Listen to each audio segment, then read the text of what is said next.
Yeah, my name's Andrew. I play guitar for a heavy metal band or doom metal band called My Dying Bride. We're from England, and we're basically doing this interview in hope to bring some or shed some light on the fact that we've got a new album coming out called A Mortal Binding, which I think is our 14th or 15th. We've done so many we no longer can count. Uh, Hello, everybody. Beautiful, Andrew. Thanks for joining us today, mate. My pleasure. So, My Dying Bride released your 15th, apparently, I've been told, 15th and All right. latest studio album, A Mortal Binding, on April the 19th, mate. So, that's not too far away now. How are you feeling about it? To be fair, I'm quite relaxed. I'm a little bit apprehensive because we kind of, well, I certainly, I don't do a lot of social media, so I don't see a lot of the reactions that's happening to it. And we didn't send the album out to a lot sort of friends and family and that kind of thing. So I don't really know. I'm relatively confident that I've got, we've created something that's okay. So there's a little bit of apprehension on that because I don't really know what people are going to think. Also, I'm relieved is probably the word because it's to get an album right. I don't think you ever really get them right. You finish them when you run out of money, type of thing, and hope they're right enough. Uh, so it's been hard work, you know what I mean? There's been a lot of hard work and a lot of sort of uh, blood, sweat, and beards and all that kind of thing. So I'm just so it's kind of like it's dead space, if you know what I mean, where you sat with a pregnant pause. The bride's it's quite literally you've got this strange time where you can't say anything about it because you don't want to oversell it. You can't push it out and you can't send it out. You're certainly not allowed to do that. So you just sat waiting, thinking what's next, what's next. And like I said, thankfully, it's soon. April the 19th. It's not so far away now, so we'll soon see. Beautiful. So, could you tell us a bit more about the album from a musical point of view and what you were going for with it? Yes, on this one, we actually had a direction for a change. Normally, we just let them flow. We know what, and if anybody who knows My Dying Bride, they kind of know what we're about and what we've always sort of been about. But on this one, we stayed within the realms of My Dying Bride, but we decided very early on we wanted big riffs. We liked the idea of putting some big chunky riffs back in, and we liked the idea of not necessarily Cannibal Corpse style ferocity, but something that showed its teeth a little bit for us anyway, and dressed some of the songs accordingly. It's still got this sort of somber elegance we like and that kind of thing. But we deliberately made it. We tried to write riffs like old school riffs and go back to basics. We didn't bring in any extra musicians and no extra vocalists this time. We just kept it very much the band, a rock and roll band. But we did try and deliberately write some riffs that will allow death metal vocals to shine. And I also think we got away with that. That was a played for and got moment. It's not covered in death metal, but there's plenty on it. And because I know people like that, and we sometimes forget. So I think we had a small plan. It wasn't much. I stuck to it, and I think we got there. Very cool. So, to date, you've released the singles, The Second of Three Bells and Thornwick Hymn. So, would you say that they're a good sonic representation of what to expect from the album overall, or are they just a portion? Thornwick Hymn is closer to the rest of the album, I think. Second of Three Bells is part of the dynamics. If you were to think it's all like that, you would be mistaken once you get to hear it. But if you were to say which one represents it closer, it's less delicate than the Second of Three Bells throughout. It's punchier throughout, I think. So it's a fair balance, I suppose. But if I had to really choose, which I know that wasn't the question, it would be the Thornwick Hymn. But even that, I mean, that doesn't represent the apocalyptists, and it certainly doesn't sort of really represent her dominion and the way that one rolls out. So tricky. It's a good indicator. I mean, if you like those two, I'm fairly sure you're going to like the rest. If you dislike those two, you're probably not going to like the album. Very cool. Now, Immortal Binding follows on from 2020's The Ghost of Orion, mate. So, what's changed with My Dying Bride between those two albums? Well, the main difference is having a stable lineup. We brought Neil Blanchett in on guitar. He plays in a local band called Valafar. It's a death metal band with sort of Viking-esque touches to it every now and then. And Neil's we've known Neil since our demo, so we're talking 30 odd years. So he came in on guitar. He's very similar to me in the way he approaches things. He likes big, massive riffs. He's not a virtuoso player. He's not interested in that. He just wants it to sound heavy as flip, if we can say that word. You can swear, mate. You can swear as much as you like. So it was a good fit. All right, I self-censored there. So he's a good fit, and he's a good guy as well. So I mean that really helps. And then we've always had drummer problems. We just seem. I mean, I actually joke that we call ourselves Spinal Bride sometimes, or my dying tap, depending on which version you prefer. Because the drummers come and go, and we can't force people to turn up. You know, life's we've all got different priorities now that we're all 50, or most of us are 50. So you appreciate life's different. Anyway, so the short version is we've got Dan Mullins back on drums, and I love the guy. I really do. He lives literally just down the road from me here. Oh, handy. So he's back on drums, plays a sterling, performance throughout the entire album. Absolutely brilliant. And he's back, and I hope for good, that kind of thing. And it just made life so much easier, because on Ghost of Orion it was fragmented. I had to write a lot of it myself, which I can do, but I don't enjoy. With this, we wrote as a band. We went to rehearsal and we played loud 2 or 3 times a week, and it was full Marshall stacks, blasting the fuck out of everything. Nice. And we wrote the songs back to front, up and down, took them apart, put them back together for over a year, probably close on 18 months. And when we'd finished, we reckon we had them in the orders that they worked the best in, and so on. And we pulled riffs we weren't absolutely sure on, made blah blah blah blah blah. We really practiced this out. We really practiced it out, and I think that's the main difference. Whereas the other one was cold and insular and dark from within us, because we were having a rough ride. This one's a joyous, if you will, if you can.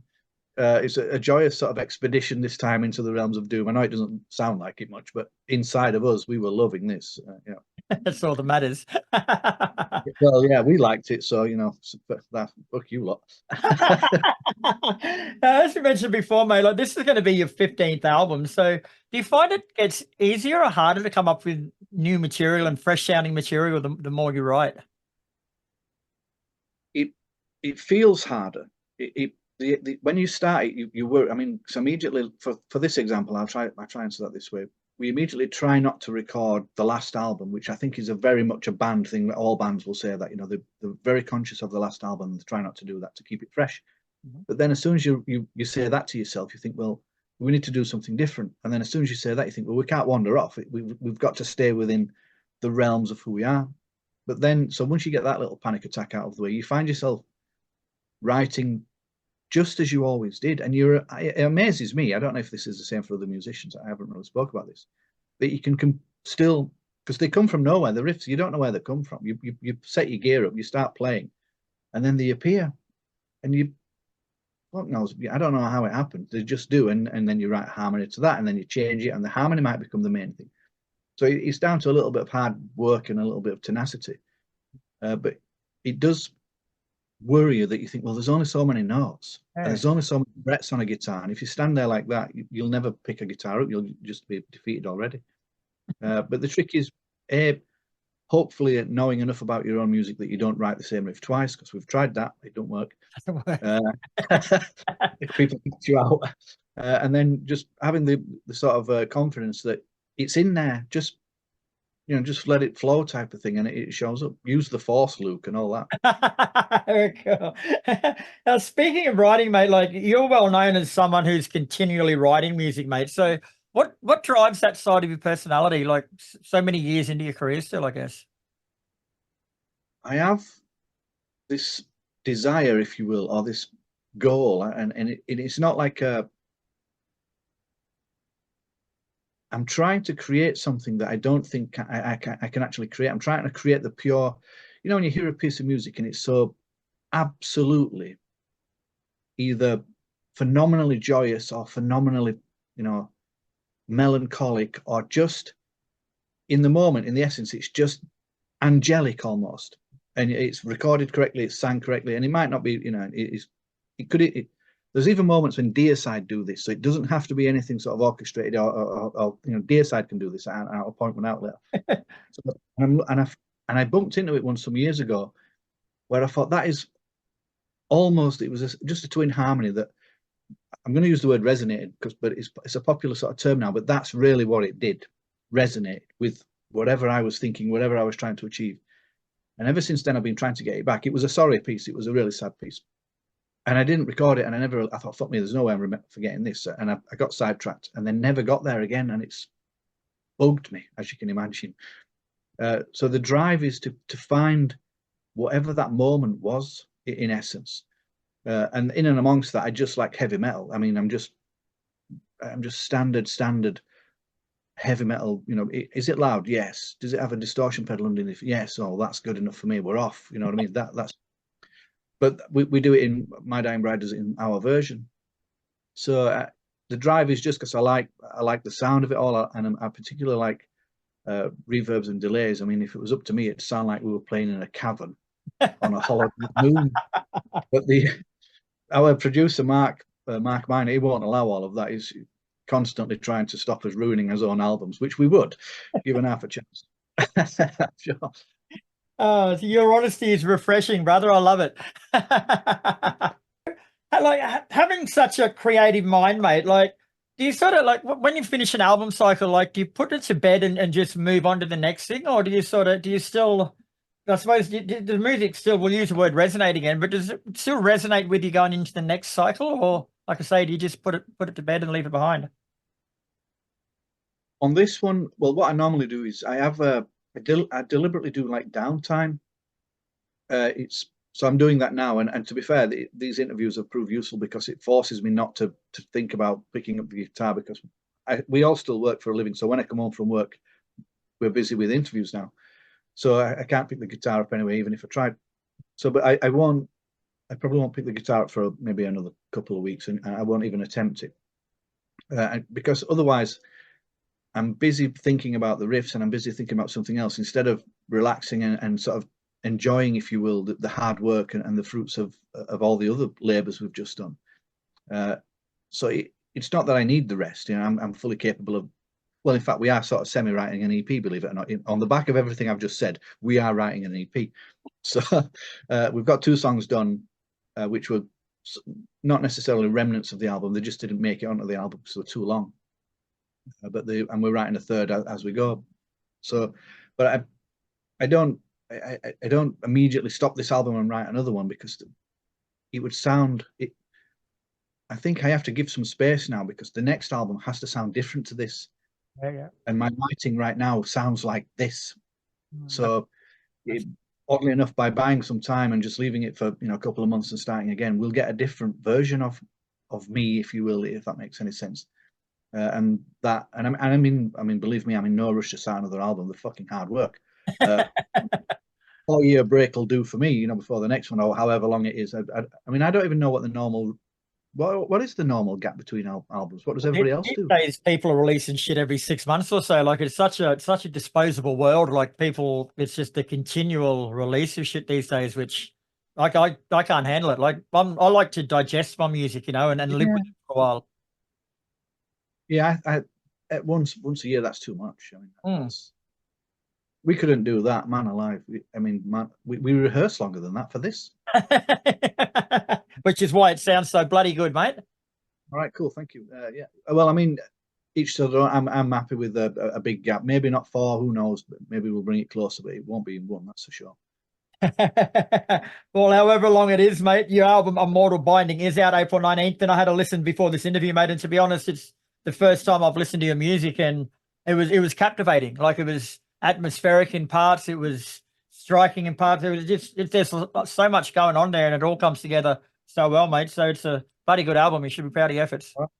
Well, thank you very much. I appreciate those comments, especially from someone who's not overly familiar. I mean, you probably heard of us, but maybe didn't know just what we were up to. That's those words mean a lot from a newbie. Welcome to the club. Thanks, brother. Welcome to the family, my friend. Thank you. Right now, Andrew. Well, you take care of yourself, mate. Like we say, Immortal Binding is out April 19th. You guys have got heaps of shows and stuff coming up, which can be found on your socials, but hopefully you make it out to this side of the world soon and we get to catch up. Yeah. Well, we hope so. We are thinking about it. Trust me. We get asked a lot, but you had very naughty families in the past. You We're move still to naughty, very mate. far Don't away. worry about we're still naughty over here. Don't worry about that. Yeah, I mean, obviously, we get asked a lot, and we do try bend our minds, and which obviously helps us bend the will towards that, because we appreciate that even though it's the dark side of the world, it is still very much a heavy metal haven. You know what I mean? You're just like us. You know what I mean? Except your weather's better. Infinitely. Yeah. Oh, very nice. All right, brother. Well, you enjoy the rest of your day, mate. I hope we've woken you up on the right foot, and we'll see you. Yeah, no, brilliant. Thank you very much. I All appreciate right. it. Take care, man. Cheers now. Bye bye.